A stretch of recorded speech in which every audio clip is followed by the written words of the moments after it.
بنابراین عبادت حج سرتاپا عبادتی است که بنده را هوشیار می‌کند که ای بنده، غیر الله تعالی دیگر معبودی بر حق نیست، دیگر خدایی بر حق نیست، یگانه الله تعالی را عبادت کن و پروردگار درخت و قبر و کوه و غار و مزار و اینها را شریک نبیار. وقتی که روز قربانی می شود فصل لربک وانحر، نماز را برای الله ادا کنید و قربانی را برای الله ادا کنید، برای دریافت رازگی پروردگار قربانی بکنید. لن ینال الله لحومها ولا دماؤها، گوشت قربانی شما، خون گوشت قربانی شما به خدا نمیرسد، خدا از این استفاده نمیبرد.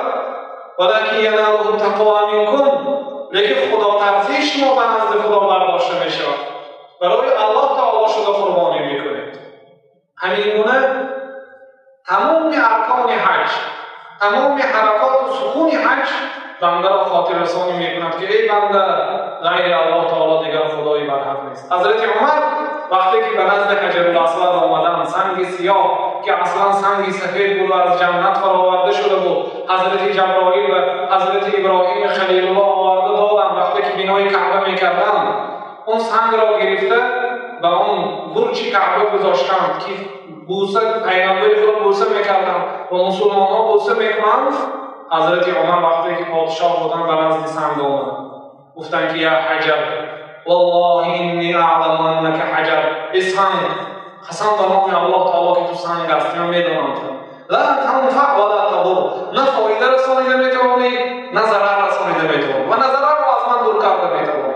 ولولا انی رأیت رسول الله صلی الله علیه وسلم یقبلک ما قبلت، اگر نمیدیدم که پیغمبر خدا تو را بوسه میکردم بوسه نمیکردم. یعنی من تو را برای اون خاطر بوسه میکنم که پیغمبر خدا تو را بوسه کرد، نه به خاطر آنکه بزرگ داشتی تو یا تو را خدا شماریدن یا اعتقاد کردن به آنکه تو فایده میرسانی یا ضرر دور میکنی. بعضی انسان‌ها از درآمدگاه کعبه تمام سنگ مرمرهایی که از خطای یابانی آمده گرفته تبرک میکنن. این نادرست است. حضرت امام شافعی میگن که ما از کعبه بیزاری نداریم که به کعبه خود ما را نمالیم، ما از کعبه بیزار نیستیم، ولی فقط همون را شاهد شدیم که پیغمبر خدا دو رکن را با دستشان میمالیدند. ما پیروی از پیغمبر میکنیم، آن جایی که پیغمبر دست رسانیدند به آنجا دست میرسانیم.